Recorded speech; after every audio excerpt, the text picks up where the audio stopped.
welcome to the official catch-up. Today I've got Nicola Hardie on. How are you doing, Nicola? I'm not bad, thanks. How are you?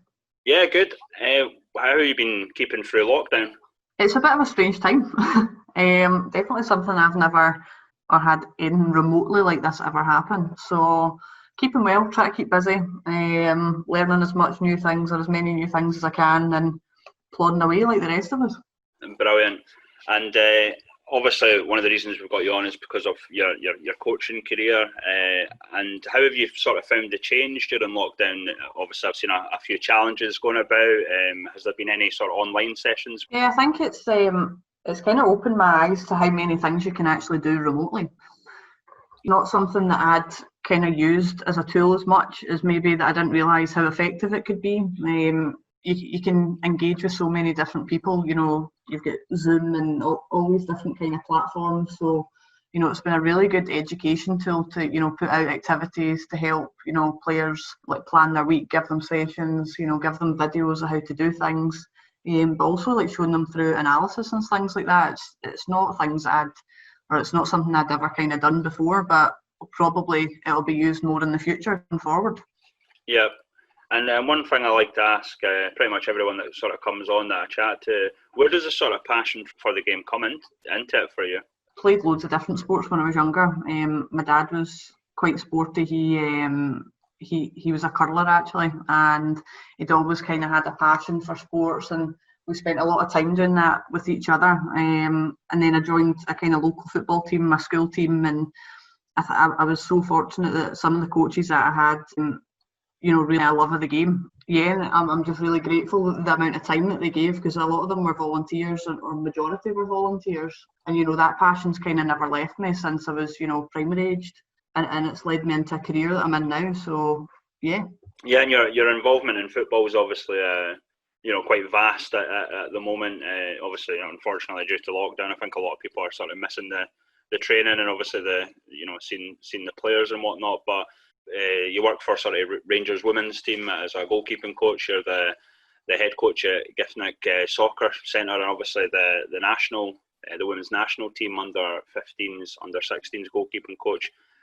Your sort of speciality, from what I see, is goalkeeping. Is there any sort of reason behind that? Started playing in goals probably because I was useless as an outfield player, but you know, one day I just get put in and I kind of took to it. I think it's a position that's quite unique in the fact that, you know, it's a completely different way of coaching. Everything's done in smaller groups. It's more, you know, there's more maybe attention to detail, and basically I'd just taken from being a goalkeeper and maybe at the time, you know, missing or not getting as much goalkeeping training as I would have liked, which did improve to, you know, I'm now in a position that I can do that for, you know, goalkeepers coming through and hopefully give them the attention that they need to progress.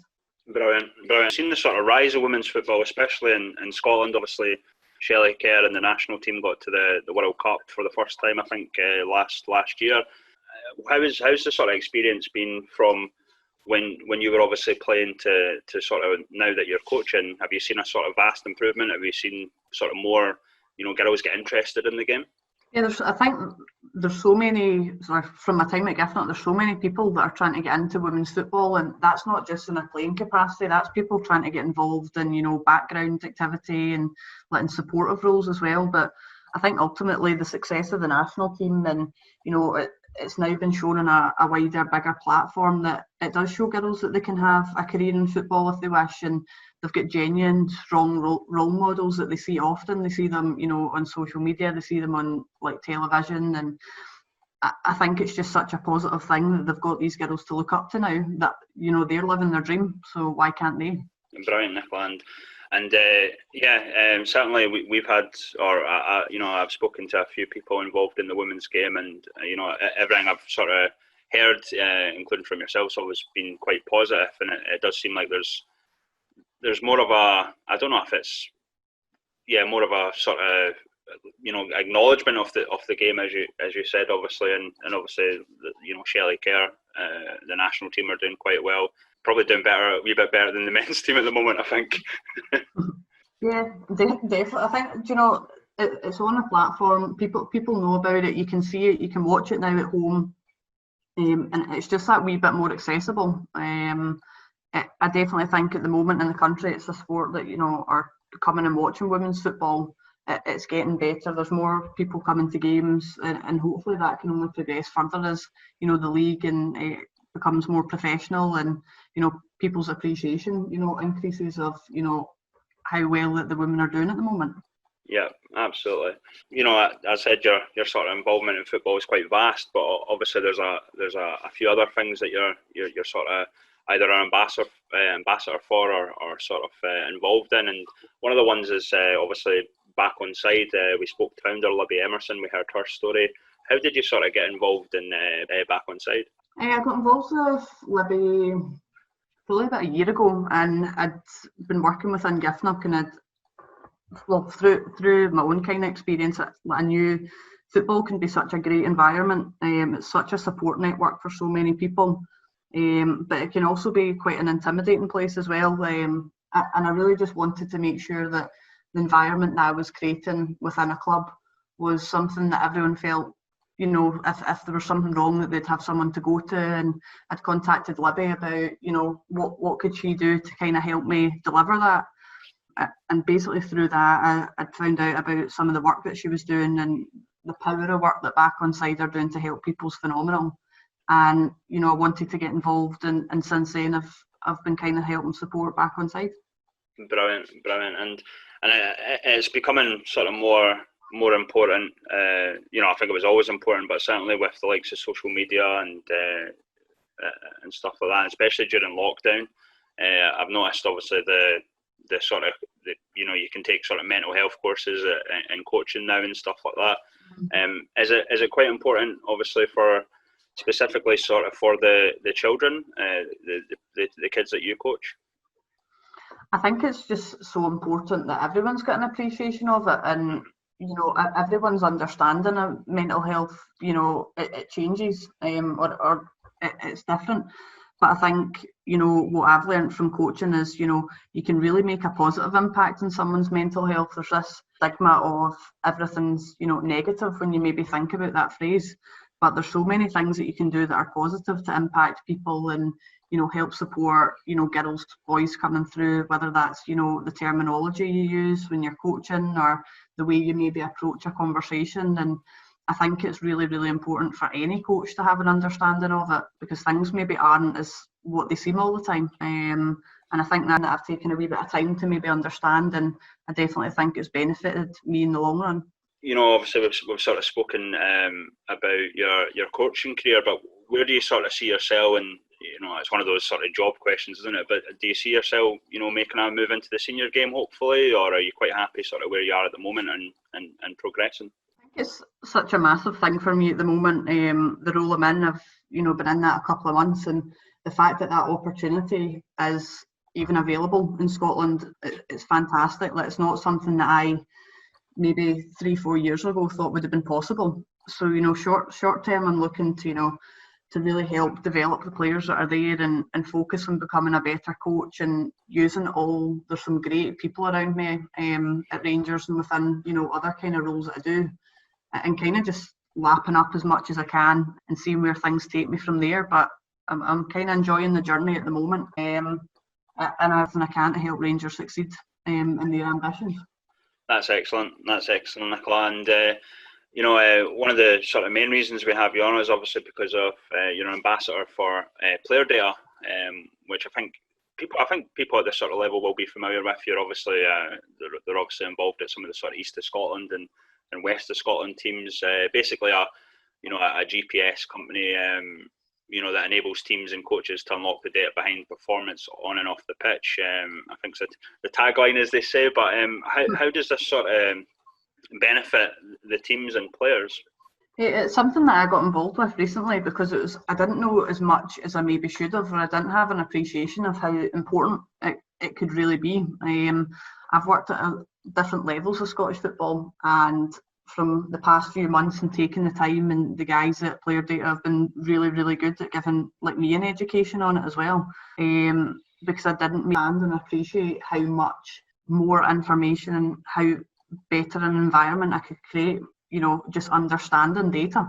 It's as simple as that. And I think it's maybe in these times as well when it's, everything's up in the air, to be able to remotely train players through, GPS and apps. It's so interesting. So yeah, it's just a massive tool that, add to the game a lot more. I think it's a lot more maybe accessible than people thought. I definitely know PlayerData, and they're trying, that every team can tap into this, and the benefits that it's got are really, really good. You kind of mentioned it there, but obviously sort of the analytic side of football is becoming a big thing. We're seeing sort of data analysts and scouting opposition, and obviously sort of the sports science behind it, if you will. One thing I noticed obviously is they're doing a sort of founders program at the moment. They're obviously got a discount obviously due to lockdown. What would you say obviously that to the likes of the clubs that might be interested in sort of getting involved, if you will? I think initially, get in touch and understand, the product and what it is, and how it can be used to help their club. What I really, really like about PlayerData is everything's simplified. It's easy to understand. You don't need a sports scientist to be able to break down and understand the information that the GPS is creating. And I think it's just having that initial conversation, because it's maybe, I thought, GPS and, the sports science side behind it would be a lot more kind of complicated. And I think now the way that I've kind of been educated by PlayerData, it's so useful just to have that conversation. And, the guys and like the team are excellent, and everything can kind of be tapered to help. It's a real support unit that I think is fantastic. So, just get in touch, have that conversation, and just see, could you use it? Yeah, and of course it would probably, I know a few footballers. They're often quite competitive with each other and stuff like that. I take it, knowing how fast you've run and all that sort of stuff. I'm sure it would just look to inspire some of the players to do a wee bit better, I guess. Yeah, well, footballers are always competitive, because otherwise you wouldn't be in football if you weren't. And I think it gives you that extra edge to push yourself further. It's in black and white how much you've ran or how quickly you've done, and to be able to monitor improvements and kind of see that information in front of you, it's just so good, because that the training that you're doing has been effective, or on the flip side that you might need to be doing training slightly differently, and it challenges coaches a wee bit to adapt, to make sure that there's a constant development cycle, that also pushes players to make sure that they're doing the right kind of training and training in the right zones to have effective training sessions. If it's something that a club, male, female club, that haven't maybe looked into before, I definitely think PlayerData are offering something that's so accessible. And just open that conversation, and it can get guided through that process, or even just have that initial because the results kind of speak for themselves. It's such a good support tool, and it can only help like the professionalism of the game, especially semi-professional or even amateur level.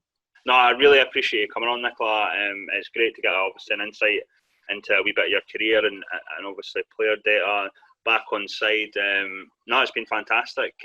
Hopefully we're seeing a wee bit of light at the end of the tunnel. Hopefully. And no, I really appreciate speaking to you, and cheers. Definitely catch up with you soon.